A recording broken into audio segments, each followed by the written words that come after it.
Good morning. Today we are doing chapter 6 and 7 in hunter safety, and then on Thursday, Friday, depending on what class you are, we're going to do 8 and 9, and then the following Monday, Tuesday, we're going to have study day where we review everything. And then the Thursday, well, no, we're going to have to do the test on Monday, Tuesday of next week. So we'll do that. So let me just redo. Monday, Tuesday of this week, we're doing 6 and 7. Thursday, Friday, 8 and 9. Monday, Tuesday, the test. We're going to get our hunter license. We're going to be good to go, okay?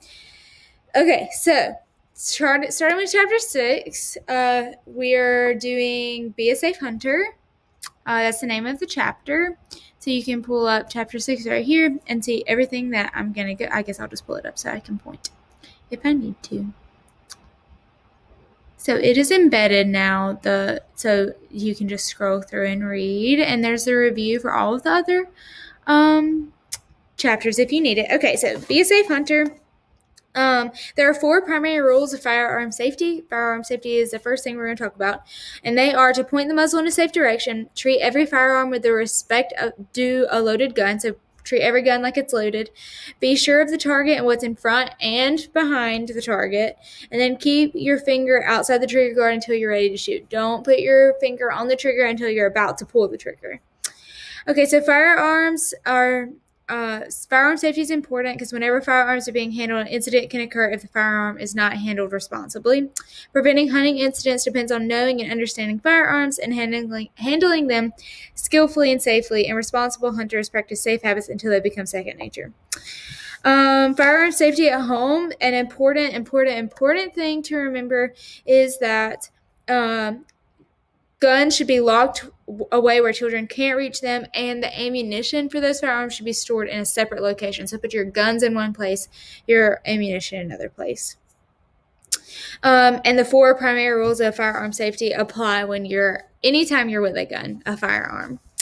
Then we move on, and you can see some things about hunting incidents, but we're going to go over the 4 main causes of hunting incidents. So, a law enforcement perspective, a hunting incident occurs when a hunter directly or indirectly causes personal injury or death while using a firearm or a bow. And so 4 main causes are hunter judgment mistakes, so mistaking another person for game, for a deer, or not checking the foreground or background before firing, so you fire at the game and then maybe somebody's beyond it or before it and you hit them.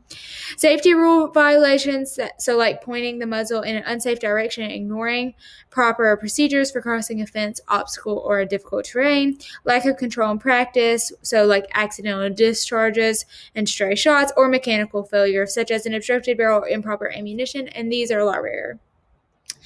So like I said before, be sure of the target, what's in front of it, and beyond it. If you cannot see what lies beyond the target, do not take the shot. A good example of a backstop for target practice is like a grassy hill with earthen bank. So not only do these rules apply when we are actually hunting, but during target practice as well. Moving on, you can see the different types of like carrying of a firearm.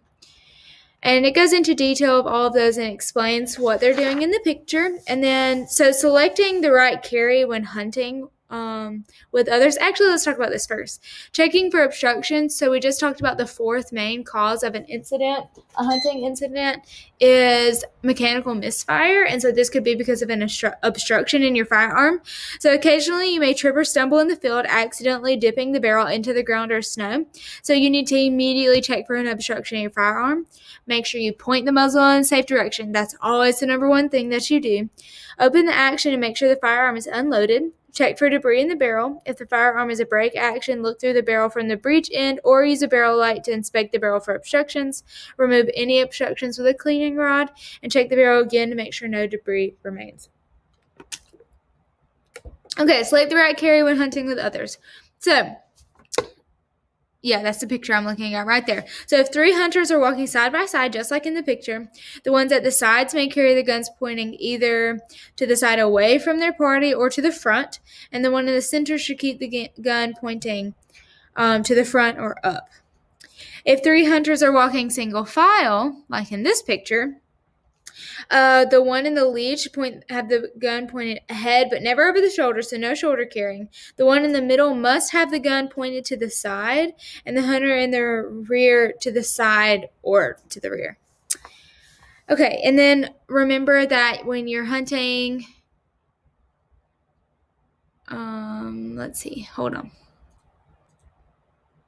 Sorry, I was getting emails to the side, and I was trying to make sure that they weren't still popping up. That way you didn't have to see them. Okay, so make sure you remember that the safe rules for carrying a firearm apply when you have a hunting companion, such as a dog or a horse or anything like that. Okay, crossing obstacles, which you can see here. Always unload guns before crossing fences or any other obstacle. Unload your firearm, which if you're walking, your firearm really shouldn't be loaded anyway. So after unloading it, place the gun on the other side of the fence or obstacle that you're crossing with the muzzle pointed away from you and your crossing point, and then cross the fence and retrieve your gun. And you can see in the picture that this hunter, she put her hat under the muzzle of her gun. That way, no debris would get inside of her firearm. Okay, moving on to safely loading and unloading firearms. So when you're loading, always point the muzzle in a safe direction, open the action, make sure the barrel is unobstructed, put the safety on if the firearm can be loaded with safety on, load the ammunition, close the action, put the safety on if you're not able to do so before. Unloading, point the muzzle in a safe direction. Notice a trend here. This is always the first step in everything you do with a firearm. Put the safety on if it's not already on, and keep your finger outside of the trigger guard. Open the action, remove the ammunition by first detaching the magazine. That's what carries the extra ammunition. Eject cartridges or shells if it's the only way to remove them. And then make sure the gun is empty by checking both the chamber and the magazine. Safely transporting firearms. Transporting firearms involves both legal and safe practices in addition to federal laws. These regulations may vary from state to state. A good general rule is to always unload and case firearms before transporting them. So make sure you're putting your firearm in its case unloaded. Some states, this is the law, and the action should be open or the gun broken down. Don't put your gun on a rack, a display rack in your truck. We don't want to see your gun. That also invites people to break into your vehicle to steal the gun. Lean a firearm against a secure rest only. A vehicle does not provide a secure resting place. Excuse me, I'm sorry. Okay. Moving on to the safe zone of fire. The safe zone of fire is the area in which a hunter can shoot safely. And a hunter should be spaced out 25 to 40 yards. A yard is 3 feet.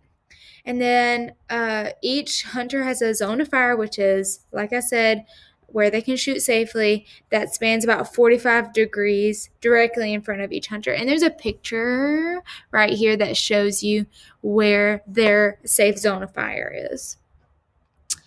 And then it tells you some ways to visualize what those zones of fire may be for you. Like it says, a way to visualize 45 degrees is to focus on a distant fixed object that is straight out in front of you. Stretch your arms out wide from your sides and make a fist with your thumbs held up, and gradually draw your end until both thumbs are in focus without moving your eyes. So, like this. Okay. Moving on to other safety considerations, self-control and target identification. Make sure that your emotions are in check. And that you have complete control over your firearm, and that you know what you're shooting at. Accuracy. Shooting accurately is not only the key to successful hunting, but it's also a safety factor. Some incidents, often deadly ones, have occurred when stray bullets have hit people out of the shooter's sight. And then alcohol and drugs. Consuming alcohol before or during the hunt increases the risk of incidents because it impairs coordination, hearing, vision, communication, and judgment. You will not have a successful hunt if you are drinking and hunting. It is so dangerous. Do not drink and hunt or do drugs and hunt. Now we're going to move on to hunting from elevated stands. So we're talking about like hang-on stands, climbing stands, ladder stands, tripod stands, and you can read about all the different types of stands here. But we're going to talk about a safety harness. So a safety harness, also known as a fall arrest system or FAS, you should use a fall arrest system, a safety harness that is manufactured to industry standards. Never use a single strap belts and chest harnesses because they can be deadly. And before hunting, carefully read the manufacturer's instructions for proper use of your fall arrest system and follow all safety guidelines. Most tree stand falls occur when a hunter is climbing up or down a tree, which is because people aren't wearing their fall arrest systems, their safety harnesses, when they're going up or going down. They wait till they get up there and put it on, and it doesn't really do you any good after you're up there because you're probably sitting still, right? Okay, so there are different types of fall arrest systems, there are different components that your fall arrest system needs to have, like a full body harness, a lineman style belt and or climbing belt, a tree strap, a tether, and a suspension relief strap. And then reading about what we're going to watch a video. I think I have a video here about safety harnesses. So hauling hunting equipment into a stand, remember that you should never carry your hunting equipment, so your firearm, up or down the tree with you as you climb. I'm so sorry, guys. As you climb, always use a haul line. So that's like, I think there's a picture. Yeah. So always have something attached where you can pull it up, and make sure that your gun's pointing away from you and that it's unloaded. Okay, hunting with boats. So you'll probably be hunting with boats if you are waterfowl hunting. Preparing for your trip. I have a picture of flotation devices I'll show you in a minute. Make sure that every person on board wears a personal flotation device, also known as a life jacket. There you go. So surviving water emergencies, always wear a U.S. Coast Guard approved flotation device, like I just said, while you're in the boat. That way, if you get caught in like a storm or your boat capsizes, then you have your life jacket on. Okay, so when we're hunting, it's cold outside, right? So cold water immersion and hypothermia. I'm just going to go over a few key points. Prepare for boating in cold water conditions by always wearing a secured life jacket, like we already said. And also make sure you layer clothing for insulation, so you stay nice and warm. The best prevention is to take all measures necessary to avoid capsizing your boat or falling into the cold water in the first place. But if you do fall into the cold water, don't panic. Get your breathing under control. Put on your personal flotation device. If you already don't have it on, make sure, just wear it anyway. Focus on getting out of the water quickly before you lose full use of your hands, arms, and legs. Try to reboard your boat. Even if it's swamped or capsized, try to get back on that boat and get as much of your body out of the water as possible. The rate of heat loss will be slower if you're immersed in the water. And then a thing that you should do is the help position if you can't get out of the water quickly. It's called the help position, and it's heat escape lessening posture, and there's a picture of it here. It's when you like bring your knees into your chest and you hold on to them, and if you're with other people, you need to huddle up. So you can see that in the picture too. Huddle up. Okay, so we're almost done with chapter 6. Another thing while we're talking about boats and water, bullets should never be fired at water because they can bounce or ricochet off the water in any direction. So make sure you're not shooting down at the water. And then there's a little thing here about hunting with ATVs and some websites for you to look at if you're interested. Okay, so along with chapter 6, I think I have a video about tree stand safety. So make sure you read that and then answer your questions.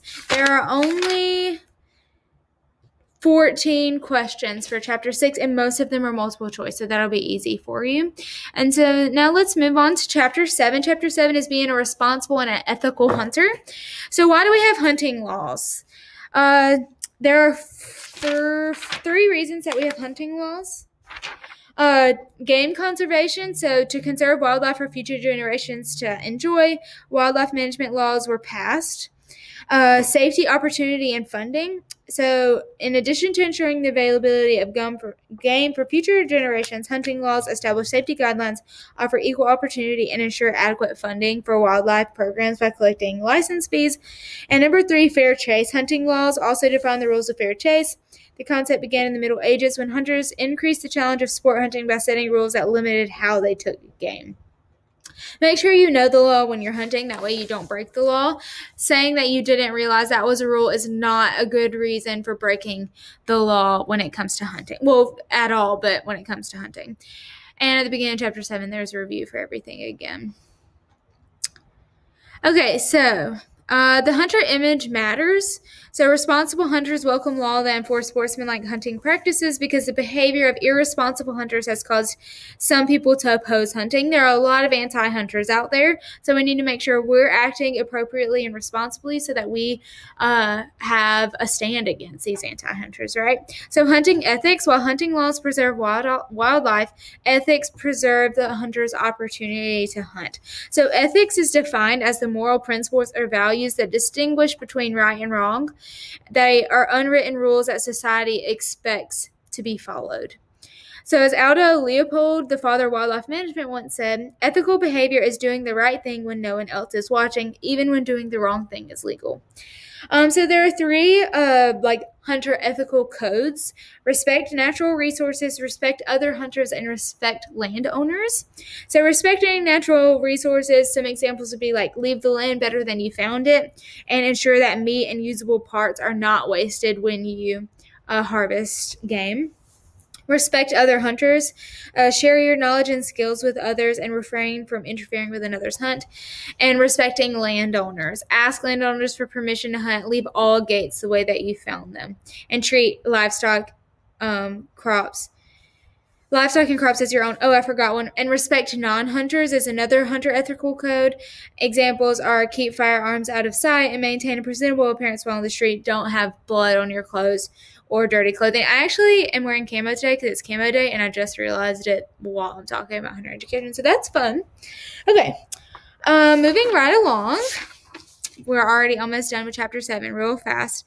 The 5 stages of hunter development. Let's go over those real quick. Okay, so 5 stages of hunter development are shooting stage, limiting out stage, trophy stage, method stage, and sportsman stage. So it's the goal of every responsible to become a true sportsman, and as hunters gain experience and skill, studies have shown that he or she will pass through these 5 stages, not necessarily in the order we're about to talk about them, and then you may not pass one of these stages if you're hunting. Okay, so the shooting stage is you're just trying to get off a shot. You want to shoot at something. You're not waiting for a good shot. You're just shooting. The limiting out stage is when success is determined by bagging the limit. So you want to kill as many deer as possible allowed by law. So in extreme cases, this need to limit out also can cause hunters to take unsafe shots. The trophy stage, the hunter selective and judges success by quality rather than quantity. So that's like the big bucks that we're hunting, right? And then the method stage is the process of hunting becomes the focus. So a hunter may still want to limit out, but places a higher priority in how it's accomplished. And then the sportsman stage. Success is measured by the total experience. This is also the most responsible and ethical stage. Involvement. Part of the process of becoming a true responsible sportsman is becoming involved in efforts to make hunting a respected sport, and that includes teaching proper knowledge and skills to other hunters, working with landowners, and cooperating with wildlife officials. It also includes joining conservation organizations dedicated to improving habitat and management efforts. Young hunters can be involved by joining organizations like 4-H, Boy Scouts, Girl Scouts, as well as participating in wildlife projects in their local communities. Like an example is the Boy Scouts at the Wildlife Refuge. I think that's what it's called, right? Where the cranes are right now. The Boy Scouts built like this wall so that you could still look at the cranes and not scare them off. Okay, and then chapter 7, I'm not sure. Let's see. I think I have a video. Yeah, hunter ethics video. And then your assignment for chapter 7 is only 7 questions long. Easy peasy lemon squeezy. You got this. If you have any questions, let me know. I hope you're happy and healthy. I hope to see you soon. Bye.